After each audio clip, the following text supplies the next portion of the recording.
1,000 years, perhaps more. That was how long three sisters had ruled the swamps of Velen, before anyone thought to question what they were. By then, the bones of their victims had composted into the soil. The ears they collected hung rotting from trees throughout Crookback Bog, transmitting whispers across impossible distances. The children who followed candy trails into darkness had become legend, then warning, then simply the way things had always been. The Crones, Brewess, Weavess, Whispess were not the first monsters to claim dominion over desperate populations. They would not be the last, but they perfected something most predators never achieved. They convinced their prey that survival depended on being consumed. Velen called them the Ladies of the Wood, the Good Ladies, as though goodness had anything to do with it. When Ciri finally descended into the caves beneath Bald Mountain and found them squatting over their cauldron of human remains, 2 fell to her blade. The 3rd escaped, but the question that haunted the aftermath was not how they could be killed. It was what they had been before. There was a time when Velen knew different masters. Before the wars that left villages empty and fields scarred, before the armies that marched through mud and misery, the swamps belonged to something older. 3 figures dwelt in the wet darkness, where the tree canopy strangled the light. The locals called them the Ladies of the Wood. Some called them the Good Ladies, though goodness had nothing to do with what they were. Others knew them by simpler names. The Crones. Their cabin sat deep in Crookback Bog, a place where the ground grew soft and treacherous, where fungal growths erupted from rotting trunks, and where children followed trails made of sweets and candy into a silence that swallowed screams. Those who ventured far enough found remnants. A small shoe pressed into the mud, a wooden doll left beside a stagnant pool. The bones, when they surfaced, were always small. The 3 sisters appeared when summoned, though not in flesh at first. A woven thing hung in a hovel at the bog's edge, threads pulled from human hair, patterns that shifted in firelight, faces that seemed to watch from within the weave. An old woman named Gran tended it, her eyes vacant, her movements mechanical. Through this object the crones spoke, their voices layered and strange, as though 3 mouths shared one throat. When they came in person, the air grew colder.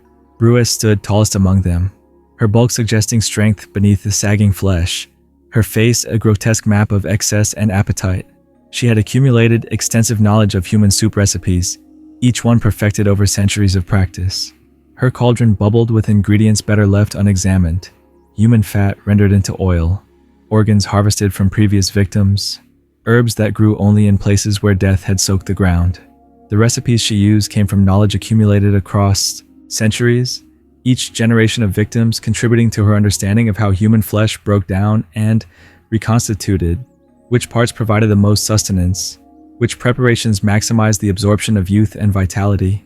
Weavess, the youngest, wore her corruption differently, angular where her sister swelled, her fingers impossibly long, ideal for the work of pulling threads through looms built from stolen hair. Her tapestries hung throughout Velen, woven from hair collected during cutting ceremonies, a child's first haircut performed around age 5 or 6, marking entry into a new phase of life. In other regions, such ceremonies were family affairs, private and simple. In Velen, they had become offerings. Parents brought their children to designated sites. The hair was cut and gathered. Weavess incorporated it into her work, thread by thread, until the tapestry contained physical fragments from hundreds or thousands of individuals. This created connection, not metaphorical, but literal magical connection. Weavess could reach through the tapestry and touch anyone whose hair she had woven into its pattern. Every person who had undergone cutting carried a vulnerability they could not remove. The crones could observe them, influence them, perhaps control them entirely. Whispess, the eldest, collected ears, not metaphorically, actual human ears, severed and hung from trees throughout the swamp, each one a listening post through which she heard everything that transpired in her domain. The ears themselves were harvested during ceremonies at Downwarren, where parents willingly mutilated their children in exchange for the crone's continued favor. The ritual occurred annually, on a night determined by signs only the Ealdormen claimed to understand. Families gathered, a child was chosen, the blade descended. The screaming stopped when Whispess accepted the offering, wrapping the fresh ear in cloth before adding it to her collection. The technical requirements for such a spell exceeded what most mages could achieve. Maintaining hundreds of active enchantments simultaneously, processing the resulting information without going mad from sensory overload, filtering relevant sounds from the constant background noise of wind and water and wildlife. The complexity suggested either immense power or a magical system that worked on entirely different principles, possibly both. Each ear transmitted sound across distances that should have made communication impossible. Through this network, the Crones heard everything within their domain, not through supernatural perception alone, but through deliberate construction of a surveillance apparatus that spanned all of Velen's swamps. Their true names remained unknown: Brewess, Weavess, Whispess. These were titles granted by terrified peasants, descriptions of function rather than identity. What they had called themselves before, in whatever time preceded their reign over Velen, no record preserved. And they were ancient. Accounts placed them in the swamp since the first human kings walked the continent, perhaps even earlier, to the age when elves first arrived. The mathematics of their existence defied easy calculation. 1,000 years at minimum, possibly far more. Time moved differently for things not bound by mortal limitations. The villagers worshipped them because they had no choice. Each spring, at Downwarren, the Ealdormen gathered offerings. Grain when the harvest permitted, animals when it did not, and ears, always ears, freshly cut, the tribute Whispess demanded in exchange for her blessings. The Crones cleansed the air, they said.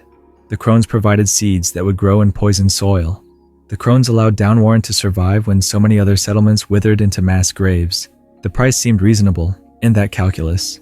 But the Crones took more than ears. Children walked a path called the Trail of Treats, following sweets that grew from the trees like unnatural fruit, drawn by hunger and the promise of safety. They reached an orphanage in the bog where Gran waited with food and soft words. She fattened them. She kept them docile, and when the Crones grew hungry, she delivered them to that cabin where 3 mouths waited in the shadows. Every year, at Bald Mountain, the Sabbath occurred. Peasants climbed the slopes to a village that existed only on that night, bringing their devotion and their desperation. 3 chosen ones, young, healthy, beautiful, were permitted to ascend further, to meet the ladies in their true dwelling. They returned afterward, radiant and changed, speaking of blessings received and wonders witnessed. They spoke of leaving soon to see the world beyond Velen's borders. The villagers believed them. They didn't know that the radiant returnees were not the same people who had climbed the mountain. The Crones wore their faces like masks, inhabiting their forms through magic that went deeper than illusion. The originals had been consumed, reduced to broth in Brewess's cauldron, their essence absorbed, their identities stolen. The things that walked back down wore flesh, like borrowed clothes, maintaining the deception for weeks or months before departing with excuses about wanderlust and adventure. No one questioned where they truly went.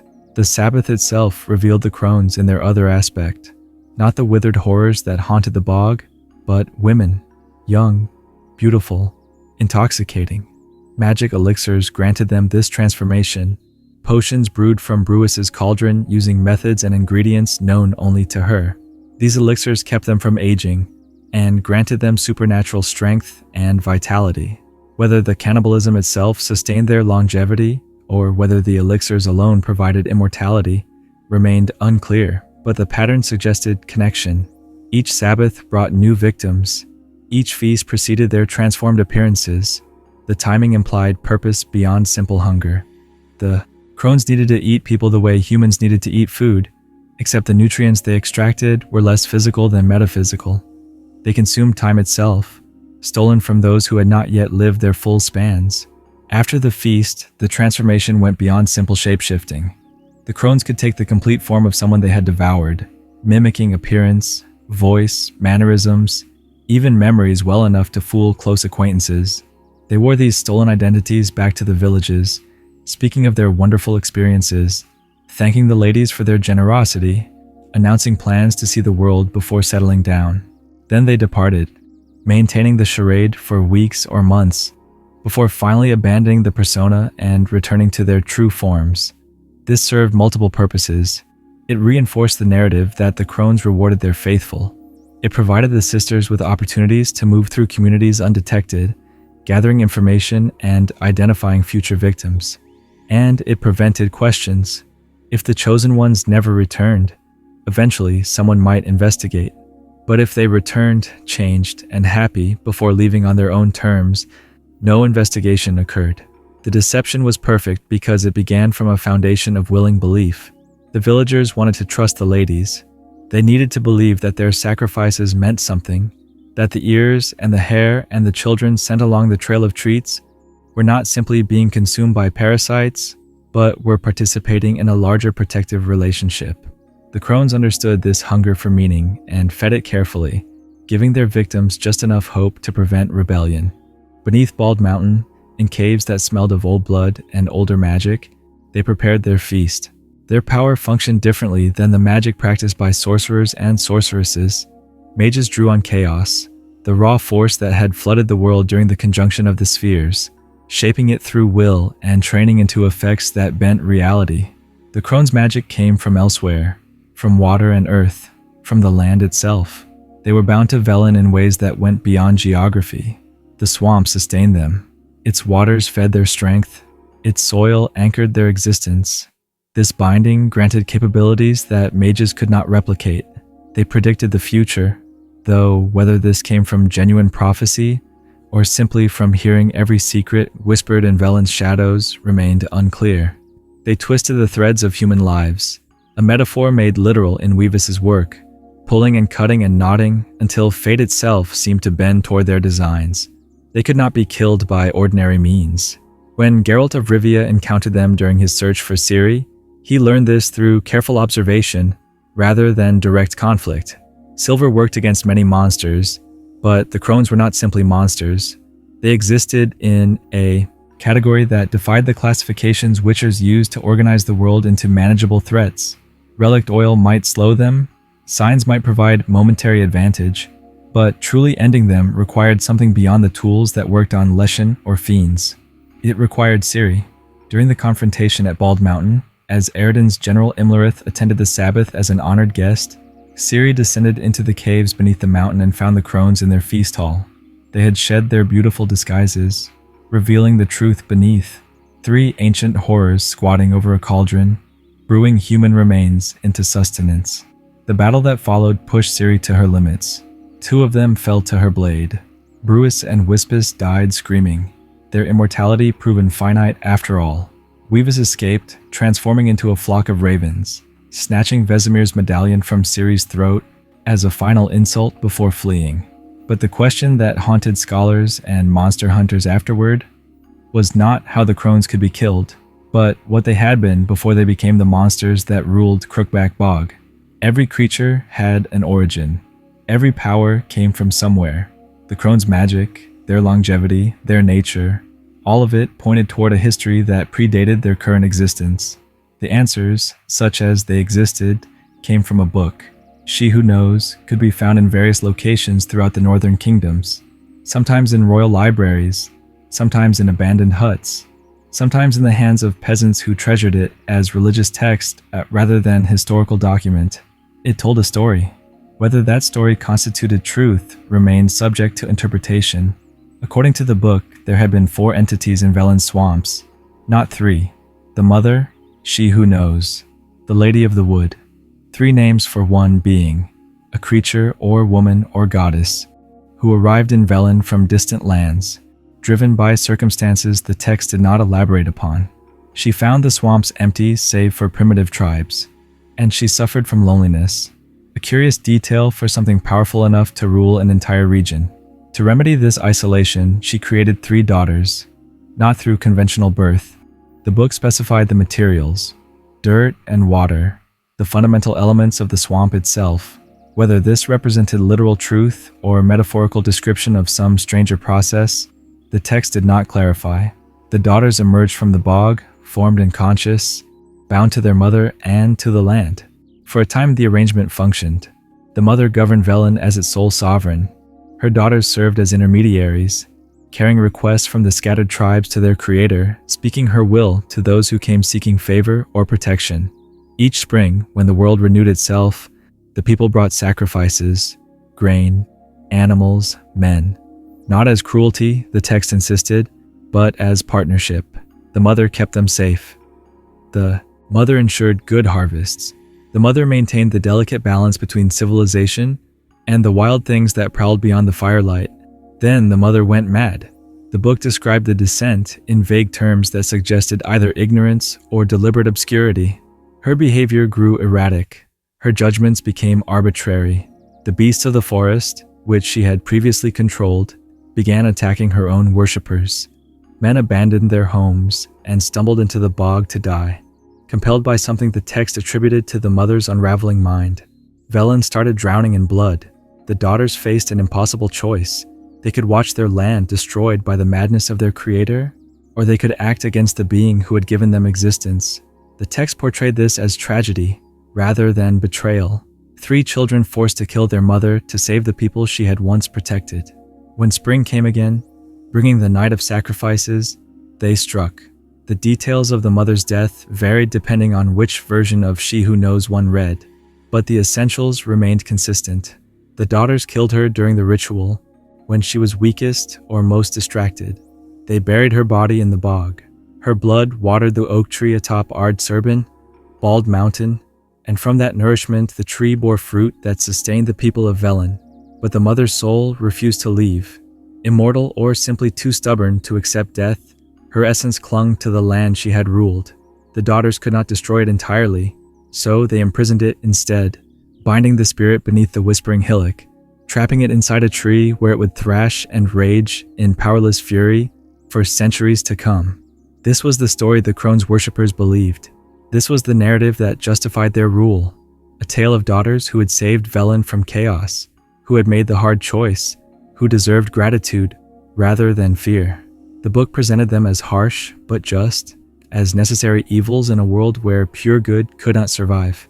But the story had problems. First, it came exclusively from sources sympathetic to the Crones. The people of Downwarren worshipped them. The book itself read like propaganda, emphasizing the daughter's nobility while portraying the mother as a mad tyrant whose destruction saved countless lives. No alternative accounts existed. No witnesses spoke from the mother's perspective. History, as always, belonged to the survivors. Second, the imprisoned spirit told a different version. When Geralt encountered the entity beneath the Whispering Hillock during his contract in Velen, the voice that emerged from the earth spoke of a betrayal rather than salvation. It claimed the Crones had lied. It insisted that the children of the bog were in danger, that only their liberation could save them from being devoured. Whether this represented truth or the desperate manipulation of a trapped creature seeking freedom, Geralt could not determine with certainty. Third, the timeline made insufficient sense. If the Crones had existed since the first human kings, that placed their origin roughly 1,000 years before the Third Northern War. If they had existed since before that, potentially during the Elven Age, then the mother's arrival would have occurred even earlier. But human settlements in Velen during that period were scattered and primitive. The organized worship described in She Who Knows suggested a more developed civilization, one that came later. Perhaps the Crones themselves had altered over time. Perhaps they had grown into the monsters they became, shaped by centuries of feeding on human fear and flesh. Perhaps the daughters who killed their mother bore little resemblance to the creatures that Ciri eventually destroyed in the caves beneath Bald Mountain. Or perhaps the mother had never existed at all. The possibility remained that She Who Knows was fiction from beginning to end, a creation myth invented by the Crones themselves to legitimize their dominance over Velen. Gods and monsters both benefited from good origin stories. A narrative of tragic necessity played better than simple predation. People accepted harsh rulers more readily when they believed those rulers had saved them from something worse. But if the mother was real, if the spirit beneath the Whispering Hillock truly was She Who Knows, then who or what had she been before arriving in Velen? The book claimed she came from a faraway land, a phrase so vague as to be meaningless. Every land was far away from somewhere. The description provided no details about her appearance, her capabilities beyond what the Crones themselves demonstrated, or her reasons for seeking out Velen Swamp specifically. One theory, never confirmed, connected her arrival to the conjunction of the spheres. That cataclysm had occurred roughly 1,500 years before Geralt's time, though the exact dating remained disputed among scholars. During the conjunction, the barriers between worlds collapsed. Humans arrived from their dying sphere, monsters flooded in from countless others. Magic itself became accessible in ways it had not been previously. Reality grew unstable. malleable, strange. If the mother had come during or immediately after the conjunction, it would explain her power. She might have been something from another sphere entirely, something that used magic in ways fundamentally different from the mages who learned their craft centuries later. It would explain why her daughter's magic drew on earth and water rather than chaos. It would explain why they seem to exist outside the normal categories that define monsters and thinking beings. But it was speculation, unsupported by evidence. Another interpretation suggested she had been a druid.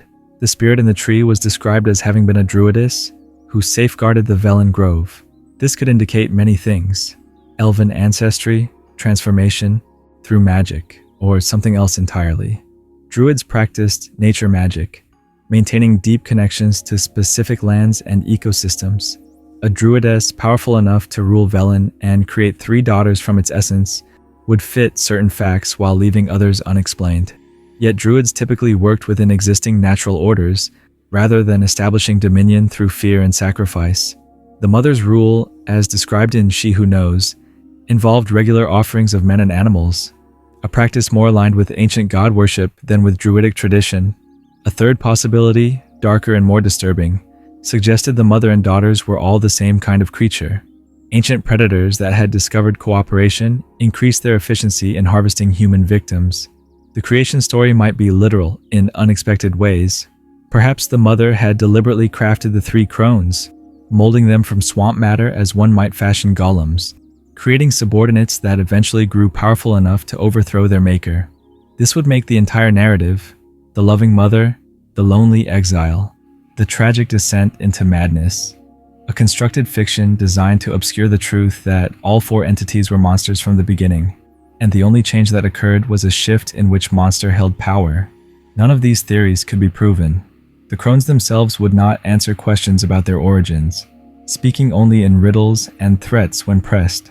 The spirit beneath the whispering hillock offered its own version of events, but entities seeking escape from imprisonment were notoriously unreliable narrators. The book She Who Knows provided a single coherent account, but its biases were obvious and its gaps suspicious. What remained were fragments, clues scattered across Velen like bones in the mud. The Crones recognized Ciri's elder blood immediately, calling it the blood of the traitoress, a reference to Lara Doran, the elven sorceress whose love affair with a human had caused scandal among the Ensedas centuries earlier. This suggested the Crones were old enough to remember Lara Doran's time, or at least to have learned her story from sources that predated current historical records. They spoke of Erden with familiarity, not reverence or fear, but the casual awareness of one power acknowledging another. The Wild Hunt had existed for centuries, raiding the continent and stealing victims for purposes still incompletely understood. If the Crones knew Erden personally rather than by reputation, it implied direct contact. Meetings or conflicts that occurred before recorded history began paying attention to Velen swamps. They demonstrated powers that should not have worked together, shape-shifting via potions, landbinding through unknown means, prophecy through entrail reading, thread weaving that influenced fate, surveillance through severed body parts. These capabilities came from different magical traditions, different practices, different origins. A human sorceress might know 1 or 2. An elven sage might master a 3rd. But the Crones used all of them simultaneously, as though they had lived long enough to collect techniques from every magical discipline that existed. This suggested they were learners, accumulators, beings who had walked through centuries taking what they wanted from each era's dominant powers. Or it suggested they were something older than any current magical tradition, something that predated the categories scholars used to organize supernatural phenomena. But not everyone believed. The Peller knew. The hedge mage who lived in the area maintained his knowledge of folk magic and rural superstition, preserving traditions that predated the Crone's dominance over Velen. He helped Anna Strenger when she realized that the deal she had made with the ladies, trading her unborn child for freedom from an abusive husband, would kill her as well as the fetus. The Crone's bargains always contained hidden costs. The contract Anna signed seemed straightforward. They would cause a miscarriage in exchange for 1 year of service. But the magic worked through draining Anna's life force, not through any quick medical intervention. She would waste away, dying slowly, her strength feeding the unborn child's dissolution. The Peller helped her circumvent this, creating a counterspell that preserved her life, while technically fulfilling the bargain's terms. The Crones discovered the deception, and punished her by taking her entirely, forcing her into service as Gran, the empty vessel through which they communicated with petitioners. Anna Strenger disappeared. Gran appeared. No one made the connection because no one wanted to see it. This demonstrated another aspect of the Crones' power, their ability to transform humans into something less than human, reducing thinking beings to useful tools. Whether this happened through magic, or through psychological breaking, or through some combination remained unclear. Gran showed no resistance, no spark of her former self. She tended orphans mechanically. She fed them, she prepared them, and when the Crones came hungry, she delivered children to slaughter without apparent distress. Johnny knew.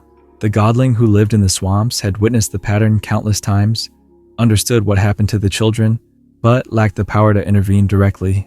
Godlings were minor spirits, bound to specific locations, capable of small magics, but vulnerable to anything larger and more aggressive. Johnny helped Geralt because doing so indirectly worked against the Crones, but even then the creature moved carefully, aware that open opposition would result in death.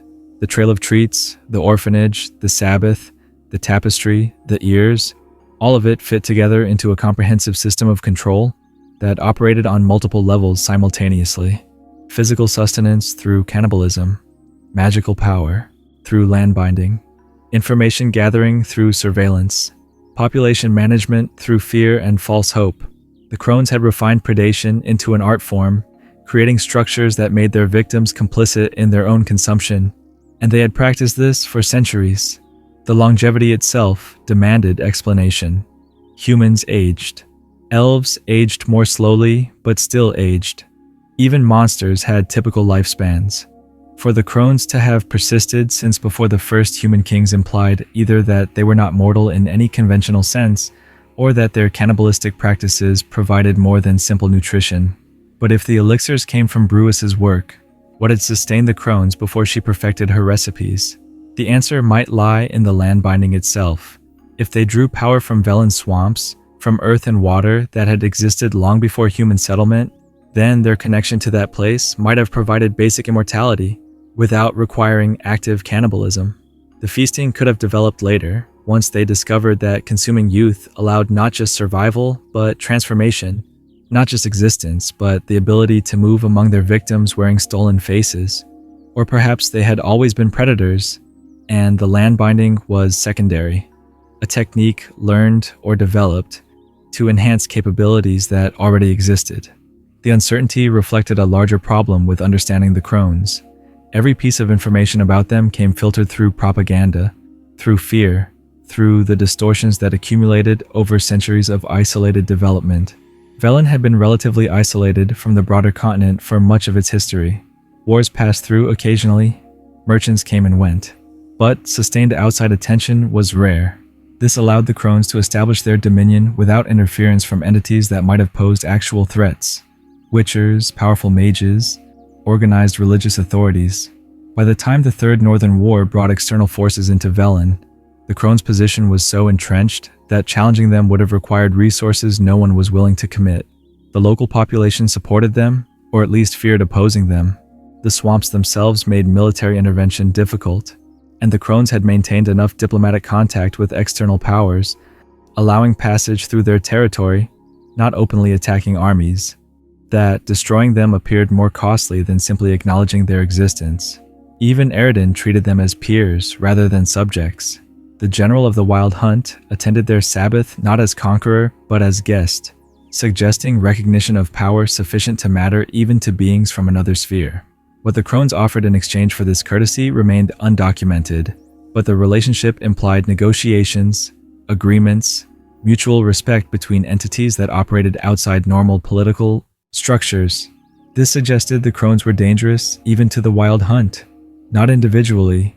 Ciri killed 2 of them in direct combat, proving they could be destroyed by someone sufficiently powerful and determined.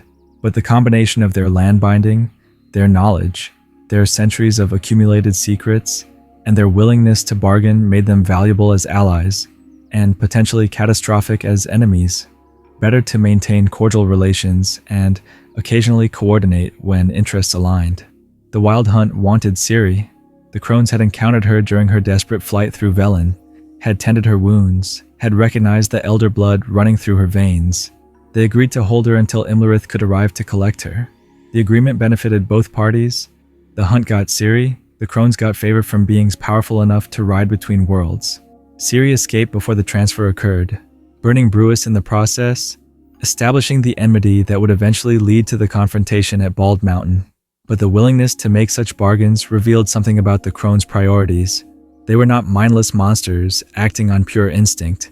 They were calculating predators who understood politics, who maintained relationships across spheres, who recognized when cooperation served their interests better than conflict. This intelligence made them more dangerous, not less. A beast could be predicted.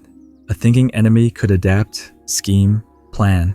The Crones had survived 1,000 years not through raw power alone, but through cunning. Knowing when to hide, when to negotiate, when to strike, when to retreat, they had outlasted kingdoms. They had persisted through the Conjunction's aftermath, through the Elven-Human Wars, through the rise and fall of dynasties, through plagues and famines and ice ages. Something in their nature or their methods granted this durability. And if the Mother had truly created them, if she who knows had indeed shaped them from earth and water, in an act of deliberate genesis, then she must have possessed similar or greater capabilities.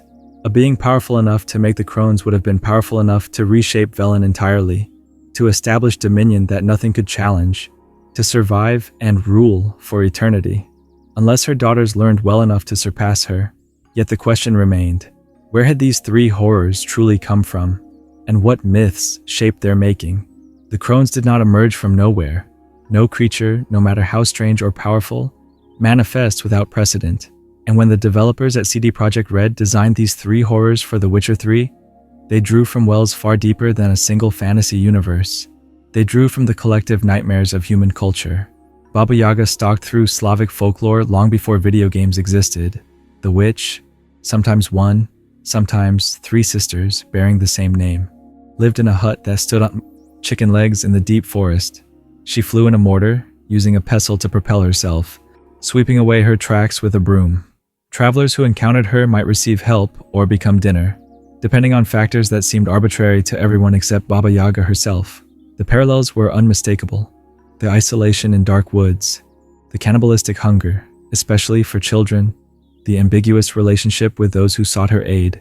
She might grant wishes or devour petitioners, and sometimes both occurred in sequence. The grotesque physicality, the emphasis on cooking and transformation, the sense of something ancient and elemental wearing an old woman's shape. Polish writer Andrzej Sapkowski embedded Slavic mythology throughout his Witcher novels, drawing on folklore that existed in his cultural background. CD Projekt Red, also Polish, continued this tradition when expanding the universe through their games. The Crones represented a direct line from centuries-old folktales to modern interactive storytelling and filtered through layers of artistic interpretation but retaining the essential horror. But Baba Yaga was not the only inspiration. The Moirai controlled fate in Greek mythology, three sisters who spun, measured, and cut the thread of every human life. Clotho spun the thread at birth. Lachesis measured its length, determining lifespan. Atropos cut it, bringing death. No mortal could escape their judgment. Not even gods could override their decisions without risking cosmic disorder. The fates existed outside the normal divine hierarchy, representing forces more fundamental than personality or power. Rome had its parquet. Norse tradition spoke of the Norns, Urd, Verdandi, and Skuld, tending the well of fate beneath Yggdrasil. The names changed, the cultures differed, but the image persisted. Three female figures controlling human destiny, weaving patterns that determined success and failure, life and death. Weavess's work made the metaphor literal. Her tapestries, woven from human hair, represented actual threads of fate that she could manipulate. Pull this strand and a family prospered. Cut that one and a village burned. The power attributed to mythological fate weavers became concrete in the Crones' hands. Not abstract influence, but tangible control exercised through magical textiles. The number 3 itself carried significance. In neo-pagan tradition, the triple goddess represented the stages of female life: maiden, mother, crone, youth, fertility, age, each aspect holding different powers, different wisdom. The Crones inverted this progression. They were all ancient, all well past the mother stage, Yet they consumed youth to maintain their existence. They had never been maidens, or if they had, that time lay buried beneath the centuries of predation. Hecate, Greek goddess of witchcraft, appeared with 3 heads or 3 bodies. Crossroads were her domain, places of choice and transition, thresholds between one state and another. The Crones ruled a different kind of threshold, the boundary between civilization and the wild, between the human and the monstrous. Velen swamps were perpetual crossroads, places where solid ground became liquid, where life fed directly into death through endless cycles of growth and decay. Shakespeare provided another thread. The weird sisters of Macbeth prophesied and manipulated, cackling over cauldrons, speaking in riddles that corrupted those who heard them. Weird derived from Old English wyrd, meaning fate, the same concept the Norns embodied. These witches were not simply evil women, but representatives of destiny itself, forces that revealed futures that might have remained hidden. The Crones predicted through reading entrails, examining the organs of slaughtered beasts to discern patterns that revealed coming events. They foresaw Ciri's arrival in Velen, knew she was approaching before she stumbled into their territory. Whether this represented genuine prophecy or simply very good intelligence gathering through their ear network remained debatable, but the image, 3 grotesque figures hunched over viscera, decoding fate from blood and offal, echoed Shakespeare's witches directly. The bestiary entry in The Witcher 3 even quoted Macbeth, "Sister Crones, hand in hand, terrors of the sea and land, thus do go about, thrice to thine and thrice to mine, and thrice again, to make up 9. The reference was deliberate, acknowledging the literary ancestry while adapting it for a new medium. But understanding where the Crones came from in a metatextual sense, tracing their origins through folklore and literature, did not answer the question of where they came from within the fiction itself. Before they ruled Crookback Bog, they existed elsewhere or as something else. The book She Who Knows claimed the mother created them from dirt and water, in Velen swamps, for the explicit purpose of providing companionship. If this account was accurate, then the Crones had no existence prior to their creation. They were constructs, artificial beings shaped for a specific purpose, who later developed beyond their original parameters. This raised uncomfortable questions about consciousness and identity. Did they possess true autonomy, or were they still operating according to programming installed at their genesis? Had killing the mother been an act of free will, or the inevitable result of how she had designed them? If you create daughters from swamp matter and bind them to your service, then teach them your magic and give them centuries to grow resentful, betrayal starts looking less like rebellion and more like predictable outcome. But the creation story might be false. Alternative interpretation suggested the mother had simply found 3 creatures already present in Velen, entities native to the swamps, perhaps spirits of water and earth given physical form through processes that predated human observation. She did not create them but recruited them, bound them to her service, used them as intermediaries between herself and the scattered tribes she dominated. In this version, the daughter's betrayal became more understandable. They were not constructs destroying their creator, but independent beings, overthrowing a tyrant who had enslaved them. The madness attributed to the mother might have been fabrication, justification invented to legitimize what was essentially a power grab. A third possibility suggested all 4 were the same species, ancient predators whose normal social structure involved matriarchal dominance until offspring grew strong enough to kill and replace the matriarch. The mother's madness was natural aging. The daughter's Pachado's betrayal was evolutionary biology. The entire narrative framework of beloved ruler descending into chaos and being mercifully executed by tragic daughters was propaganda obscuring simple succession through violence. None of these could be proven, but they could be evaluated against available evidence. The Crones demonstrated capabilities that should have required lifetimes of study to acquire. Their magic drew on earth and water, yes, but also on knowledge of potions, shape-shifting, enchantment, divination, and thread magic. If they were constructs less than 1,000 years old, they had learned an impossible amount in finite time. If they were older, genuinely ancient, predating not just human settlement but possibly the conjunction itself, then their expertise made more sense. Fragmentary accounts from the conjunction period described reality becoming unstable. Worlds pressed together, barriers dissolved, Creatures from countless spheres spilled through into spaces where they had never existed. Humans arrived from their dying world. Monsters flooded in. Vampires from one dimension, griffins from another, Leshen from somewhere else entirely. Magic became accessible in new ways, as chaos suffused the atmosphere. If the mother and her daughters were conjunction-era arrivals, that would explain several mysteries. It would explain their unusual magic system, drawing on elements rather than chaos. They might have come from a sphere where magic functioned differently, where power derived from natural forces rather than abstract energies. It would explain their apparent immortality. They might be naturally long-lived species rather than humans sustained through cannibalistic alchemy. It would explain why no similar creatures existed elsewhere on the continent. They might be the only representatives of their kind who successfully crossed during the brief window when travel between spheres was possible. But it created other problems. If the Crones arrived during or after the conjunction of the spheres, an event that occurred roughly 1500 years before Geralt's time, though the exact dating remains disputed among scholars, their age would align with the since the first human king's estimate. However, She Who Knows described the mother arriving from a faraway land, phrasing that suggested terrestrial geography rather than interdimensional travel. The book made no mention of the conjunction, no reference to worlds colliding or reality breaking down. Perhaps it simply omitted those details.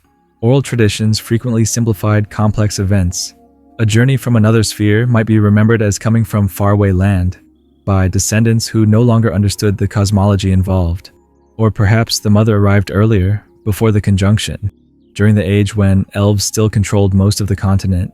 This would push the Crones' age significantly higher, 2,000 years or more, and would explain why they spoke of the Enseta with familiarity. If they had lived through the Elven Golden Age, witnessed its slow decline, watched humans spread across territories elves once dominated, they would have accumulated the kind of deep historical perspective that their actions suggested. The problem with this timeline was magical. Before the conjunction, magic existed but functioned differently. Less accessible, less reliable.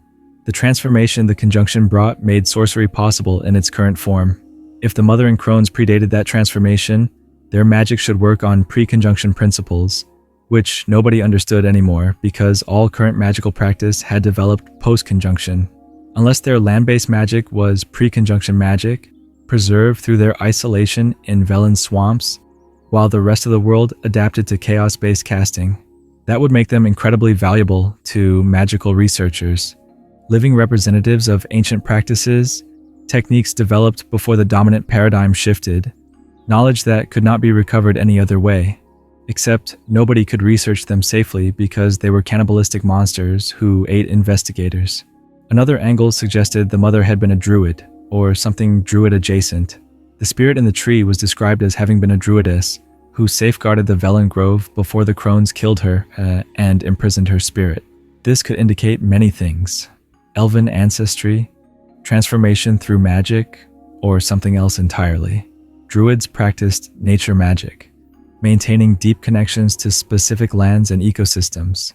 A druidess powerful enough to rule Velen and create 3 daughters from its essence would fit certain facts while leaving others unexplained. Druids maintained deep connections to specific lands, becoming almost extensions of the territory they protected. A druid powerful enough to rule all of Velen would possess capabilities far exceeding normal human or even elven limits. Creating daughters from earth and water might be within such a being's abilities, not birth in any conventional sense, but shaping the land's essence into semi-independent forms that could act as extensions of the creator's will. If the daughters subsequently gained independence and turned on their creator, trapping her spirit while taking over her role as Velen's protectors, the dynamic shifted from simple betrayal to something more complex. They would be aspects of the land itself, personifications of the swamp that had achieved autonomy from the consciousness that originally shaped them. This interpretation aligned with how their magic worked. They drew from earth and water because they were earth and water, given shape and purpose.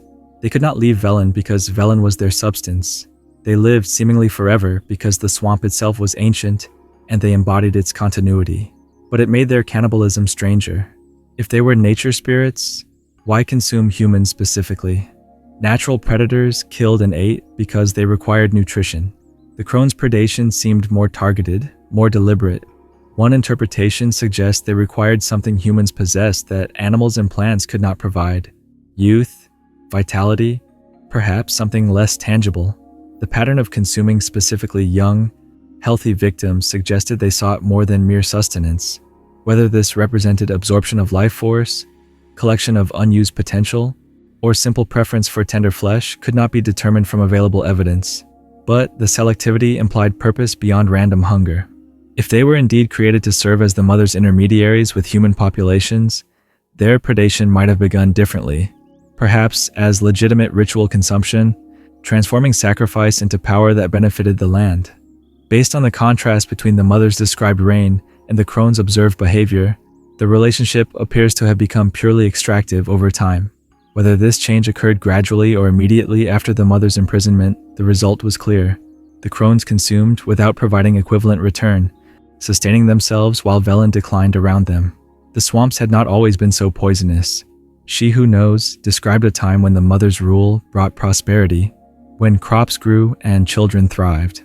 After her daughters took over, Velen became known as the continent's rotting cesspit, a place where nothing good grew, where violence and poverty and despair were the only reliable harvests. Possibly this represented the difference between a symbiotic relationship and a parasitic one. The mother took sacrifice but returned value.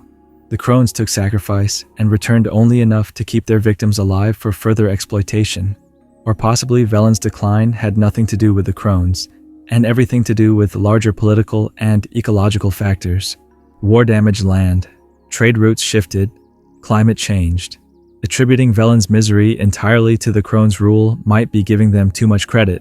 They were powerful within their territory, but they could not control weather or prevent armies from devastating the countryside. The truth, as always, likely involved multiple factors reinforcing each other. The Crones contributed to Velen's misery. Velen's misery provided the Crones with desperate victims. The cycle sustained itself across centuries, each element depending on the others. What remained unknowable was the beginning. Before Velen, before the swamp, before whatever process or event transformed three entities into the monsters that ruled Crookback Bog. That origin point was obscured by time, by propaganda, by the Crones' own refusal to explain themselves, and by the simple fact that anyone who might have witnessed it had died centuries ago. The mother, if she existed, could have answered, but she was imprisoned, trapped beneath the whispering hillock, her testimony available only if someone freed her, and freeing her created its own problems. If she was genuinely mad, releasing her would unleash chaos on Velen. If she was not mad, if the daughters had lied about that justification, then she might seek revenge for her imprisonment, and given her evident power, that revenge could be catastrophic.